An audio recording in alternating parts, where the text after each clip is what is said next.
Hi, I'm Stuart Spinks and welcome to episode 64 of my podcast, Beekeeping Short and Sweet. It's been another changeable weather week and it's been tricky getting out onto the bees. Today, I'm tackling some more monthly questions from our patrons while the rain falls heavily outside.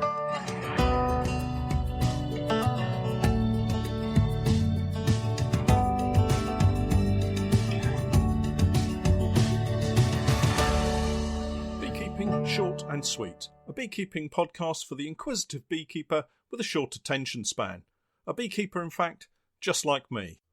Well, it's been an eventful week despite the weather. I collected more swarms and promptly lost the biggest one, which was really disappointing. I posted a picture of it on Twitter and Instagram, and someone commented I would need a triple nuke to fit it all in. Well, I only had a single nuke box on board the truck, so they went into that overnight, and when I returned the following morning, they'd decided that they didn't like their new location and had disappeared, completely absconded. What was really sad was there was one single drone left behind wandering around on the floor of the nuke, trying to work out where the party had disappeared to. It reminded me actually of my teenage years, but that's another story entirely for a different podcast. Moving on to a slightly different topic, it's been a tricky week for inspecting. Cooler temperatures again and some quite rainy days. Interestingly, when I have been out to check on the bees, and I have to say I've not looked in many colonies this week, I've seen quite a few queen cells that have been torn down. I suspect this is probably down to the weather and the bees not wanting to put effort and resources into queen cells during the colder weather. But how do they know what the long-range forecast is going to be? It's not like they have the internet or access to the Met Office, is it?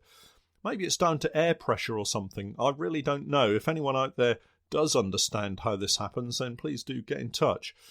To take my mind off such complex thoughts, I've just spent an hour or so at the workshop making up some clearer boards with Pete. Another job done, so at least the time isn't wasted and there are always things to do over at the workshop. This week is my questions and answers week. For those of you listening for the first time, it's where supporters from my Patreon page can post questions to me that they have maybe encountered in their beekeeping endeavours, and I'll do my best to give an answer. If you're listening via Patreon, my thanks for your continued support, and for those of you listening to the later release of the podcast, don't miss out on the latest podcast by simply signing up over on my Patreon page. I'll of course leave a link in the podcast notes for you. So let's get started with this week's burning issues. First up is Paul Andrews, who asks, "Hi Stuart, how do you get the bees to read the books? This year has been manic. All going well until 3 weeks ago when I saw swarm preparations. I had given space and already split 2 hives. I moved the best queen cells into new nukes along with brood and left the queen behind in the brood box.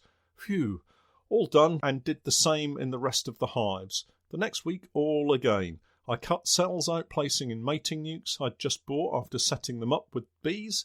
Then on Sunday, oh no, queen's gone and no eggs. Set up boxes with the best remaining cells and shut them up again. All hives had space in brood and in supers, and queen was only a year or 2 old. Any ideas, Paul?" Hi Paul, thanks very much for your question, and to be honest, your tale of swarming colonies is not a solitary incident, and I'm sure many beekeepers will have experienced exactly the same issues. I like that you took action, and I'm sure you'll get some really nice queens from the splits that you've made, so not everything is lost. Your question seems to be asking, having split the colony and reduced its size, why did the queen still swarm? Well, I think the one thing that you don't mention, and I'm making an educated guess here, is that you left the queen in the original hive with the flying bees and some brood, and that I believe is the problem. By leaving the queen with the flying bees and brood, albeit a reduced number, you're still giving them a chance to swarm. I would suggest that if it happens again, removing the queen and leaving a single queen cell with the flying bees would be a more controlled way of splitting them. Reduce the number of queen cells to just 1, and the flying bees can't swarm. You can still split nukes from the colony with queen cells if you're looking to increase or reproduce queens, but I would remove the queen and let her continue in a nuke, building up another colony as if she had swarmed. Next up is a question from Mrs. Chapman, who says, "Hi Stuart, do you reuse waste wax, and if so, what device do you use for doing so? I'm hoping it's a more pocket-friendly one than the one I've seen for £400. Well, hi Mrs. C, and thanks for the question. Absolutely yes, I reuse waste wax, and every beekeeper should too. Every little bit of waste, brace comb, damaged frames, old combs, wax cappings, frame cutouts, wild bee cutouts, everything. And the good news is it's not expensive to sort out, and at the very least you can exchange the saved wax for new foundation, saving you money. I tend to accumulate quite a lot of waste wax as I go through the beekeeping year, and I collect it all, saving it in a bee-proof bucket until I have enough to heat up and melt it all down. This could be just a small bucket from one colony over an entire season, or quite a few buckets from more colonies, but the process is broadly the same. Firstly, the safety warning. Never, never, never heat wax with a direct heat source. Absolutely never.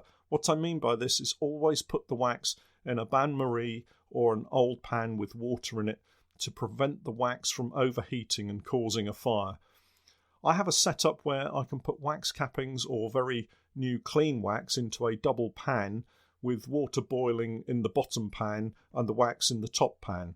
With older, darker wax, I often put the wax directly into a large pan of hot water and let it melt down before straining it into containers and allowing it to cool. There are, of course, lots of other ways to render down beeswax. You could use a solar wax melter, but these can be expensive if you're unable to make your own. And of course, there are custom wax melters that, as you rightly point out, can cost a small fortune. They're worth getting if you have a lot of wax to render, but for small quantities, I favour the 2 pans method. I've even rendered wax in a large Pyrex bowl in the microwave. It was old wax, sat in a couple of inches of water. It smelt pretty awful, to be honest, and I was told I wouldn't be doing that again, at least not in the kitchen. And if you do use the microwave, remember to remove any wires from wax cut out from frames, or sparks will fly, possibly in more ways than one. I hope that helps. I've produced a few videos showing wax rendering, and once we get to the end of the season, I'll produce another kind of roundup of the various methods that I've used over the years, which should hopefully help everyone. Next up is Peter Giles, and Peter asks a couple of questions. Firstly, morning Stuart, when a colony exits and clusters on the hive front before swarming off, what's the best strategy? Follow them or try and collect them in a box nuke at the hive site? If the latter, do you brush them in and with what? That's a great question, Peter. It's that moment just before the swarm that you're talking about, just at that tipping point. I've tried collecting the cluster on the front of a hive, as you suggest, only to find the queen isn't in there with them, and they swarm anyway, so I think it's all about timing. If you're lucky enough, you can catch the queen in that little clump on the front of the hive, but very often you're as likely going to miss her and they'll still swarm. I often arrive at an apiary and watch a swarm evacuate from a hive and disappear over the hedge, never to be seen again. Luckily, last week Pete, Steph and I watched a swarm do just that, only they settled on a bush within the apiary and we were able to shake them off and into a nuke. We captured it all on a short video and posted it to Patreon last week, so take a look at that. I do hate losing swarms and will always follow them if I see them bursting out of a hive, because they normally don't go very far to start with, and that's the point a beekeeper can get lucky. If you watch them, they'll make a heck of a cloud in the sky before settling down in a bush or hanging from a branch, waiting to check that everyone's present. This gives you a chance to grab them before they go forever, so I would wait and see where they settle and then grab them. Peter's second question is a straightforward question too. Queen cells found in super frames with the queen excluder in place. What's going on? Well, how many times have I seen this one? It's happened to me on numerous occasions. You're all set to inspect, expectations are high, several supers in place and a honey crop growing. Then you open the brood box to find no eggs or young larvae. The immediate temptation is to presume that they've swarmed, but then you remember you heard on a podcast that the queen might be up in the super, and when you look, you find all the super frames full of brood and eggs, and not much honey to extract. It's at this point I normally curse quite loudly in the apiary, provided I'm alone, of course. This happens for several reasons, and the most likely, I have to say, is beekeeper error. When you start an inspection, you break down the boxes and have a super or two on top of the box, and then you remove the queen excluder and inadvertently lean it against the super, not the brood box. You haven't spotted the queen on the underside of the queen excluder, and she hurries up the side of the box and into the safety of the supers. When you've finished your inspection, you've seen eggs in the brood box, so assume that all is well. Replace the queen excluder onto the brood box and replace the supers above, thus trapping the queen in the supers. Let's hope you haven't also waxed all of the super frames with drone foundation, because that just rubs salt into an already open wound.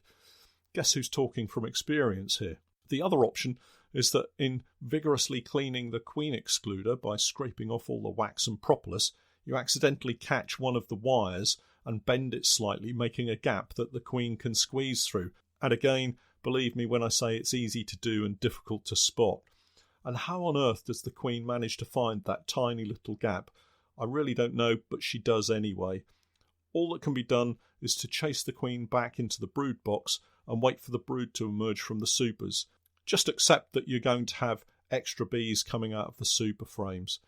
If it happens to be drone brood, then I'd use it as a mechanical varroa trap and take it away, reminding myself to learn from my mistake. Next up is Andre Raffi. I hope I've pronounced that right, Andre. Apologies if I've got it wrong. But he asks, "Hi Stuart, would you have any advice on using mini mating nukes in the current UK weather, which is not too bee friendly? I have no success with mini mating nukes and limited success with 2-frame splits. Is it too early now that the weather has turned worse?" Well, it's a great question, and many of you will already know that I have always had a love-hate relationship with mini mating nukes. I think they're a fantastic idea that, on the whole, I just can't get to grips with. The bees don't pull the wax as I want. The bees come into lay so quickly they catch me by surprise. They fill the box with what little brood they can and then abscond, or they get attacked by wasps and are killed. My preferred method is full-sized nukes, but now I have the BS Honey 2-in-1 nukes. I find these perfect for raising new queens and colonies. They're excellent 3-frame nukes that give you plenty of time and space. The issue with the mini mating nukes is you have to be all over them all of the time. They just can't be left to themselves, whereas the 3-frame nukes give the time and space for the small colony to grow before needing attention, and that suits me perfectly. I would definitely recommend 3-frame nukes regardless of whose nukes you use, or if you make them yourself. As far as the weather is concerned, we wait to see. I carried out several splits a couple of weeks ago, and I've not been back into them because the weather has been so terrible. If you haven't done any splits, I would give it until the end of the week, and then I think the weather is due to warm up again. Next up is Christopher Hindle. Hi Christopher. And Christopher asks, if one captures a swarm in the locality of a home apiary that may or may not have come from that apiary, is it best to hive at least 3 kilometres from the home apiary and leave for a month or so before moving back to the home apiary? Or will the bees just orientate to their new permanent home wherever that may be? Hi Christopher, that's a great question, and I'm pleased to say the good thing is with swarms is that you can grab them and put them down anywhere in your apiary, provided they haven't started to build comb really. So if you happen to collect a swarm of your own bees in your own apiary, you can shake them into a box or into a nuke and let them settle for the evening to collect all of the flying bees. Then wrap them up and move them to where you want them before shaking them into a new hive or up a ramp into a new hive, and they will stay put. I say they will stay put. Most of the time they'll stay put. It's always a great sight to watch them run up a board, but at the moment I just tend to dump them straight into the top of a hive and close them up and let them get on with it. So to answer your question, yes, you can collect a swarm from your own apiary and re-site them in that apiary, as long as they're hanging from a tree or in a bush and just trying to gather themselves together. My own preference is to move them out to a separate apiary, but that's just something that I do as a matter of course. Richard Seeger has a great question about pollen harvesting and asks, "Hi Stuart, hope your season is going well. I'd like to know how you process pollen after harvesting from the hive and freezing. I shall be harvesting pollen for the first time this year, but would like to know how to process it properly. Many thanks and all the best. Well, hi Richard, and thanks for the question. With pollen, you have two options really, as you say, freezing it or alternatively drying it. I've done both to good effect, so it really depends what you want to do with the pollen afterwards. If you've put hydrated pollen straight into a jar, it would go mouldy fairly quickly, so drying it works really well. You can do this on a very small scale in a domestic oven. The best types are the ones that have a defrost setting. Spread the pollen out on a baking sheet lined with paper towel and leave it on its lowest setting. Overnight is normally sufficient, and that reduces the water content to the point that it doesn't subsequently go mouldy.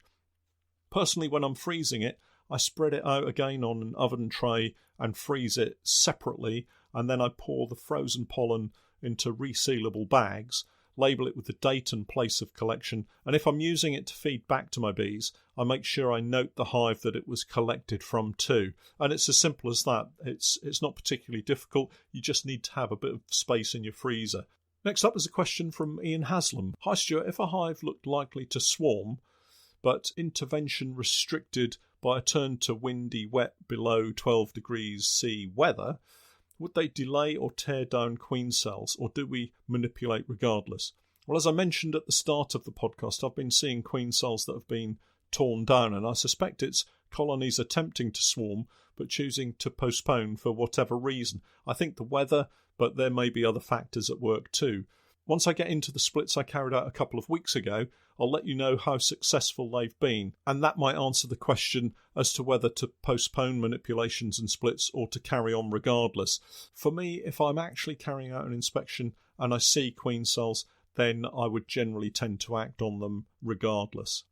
Jimmy Hoffler is up next, and Jimmy asks, I'm following your earlier video showing how to split one hive into two nukes and a parent colony. My problem is I have an unmarked queen from last year and I'm finding it very difficult to spot her at any of my inspections. She's also unclipped. Is there any foolproof way of finding queens, or does it just come with experience? Well, hi Jimmy, I swear those queens have a Klingon style cloaking device. 1 minute they're so easy to spot and the next they've disappeared. Experience helps, but not always. Marking your queens will certainly help, and I would recommend doing this as soon as you can spot her. Have everything to hand, and if you need to practice first, try it on some drones or use one of those queen marking cages until you become confident at handling the queens. If after all this you still struggle, just make sure you're seeing eggs, and that will help confirm that she's still there. Of course, you don't need to see the queen every time, but when you're trying to perform a particular technique that involves moving the queen, it's essential. If you really get stuck, you can reduce the number of bees in the brood box by moving the hive to a different location in the apiary and putting a nuke box with a frame of brood in at the position of the old hive. All of the flying bees will leave the old hive and fly back to that nuke box, thus reducing the number of bees in the original brood box, and that makes it easier to spot the queen.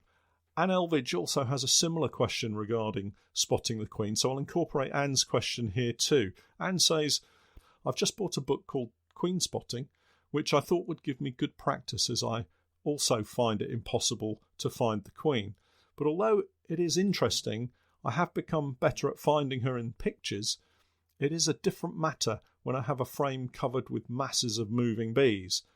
I would appreciate any tips, as not finding her does restrict what I can do. So, to follow on from Jimmy's question, Anne, it can be tricky, and it's always the time when you really need to find her that she goes all transparent on you. So, a couple of tricks in addition to what I've already suggested for Jimmy. When you take out the frame from the brood box, have a quick glance down onto the face of the frame that you've left in the brood box, as she might be wandering around on that, and you might spot her. As you hold the frame by the lugs with the frame hanging down, look down the face of the frame from above the top bar. The queen sometimes holds herself slightly further away from the frame than the workers, and she can be spotted that way. Sometimes a gentle shake will dislodge workers, but the queen will still cling to the frame. I don't do this very often, but it has worked in the past. And when I'm scanning for the queen, I always start looking around the edge of the frame first, and then work inwards in a circular motion. She'll sometimes be hidden beneath workers, so a gentle touch with your fingertips will help move those workers away and sometimes reveal her. Finally, she's most likely to be found on a frame where there are recently laid eggs, with space still for more eggs to be laid.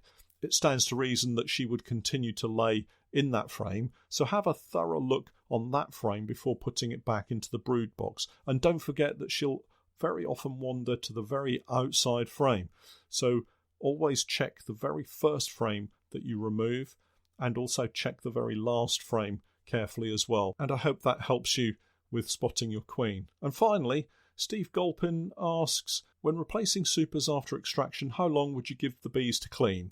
As you mentioned before, they may start using the supers for storage again.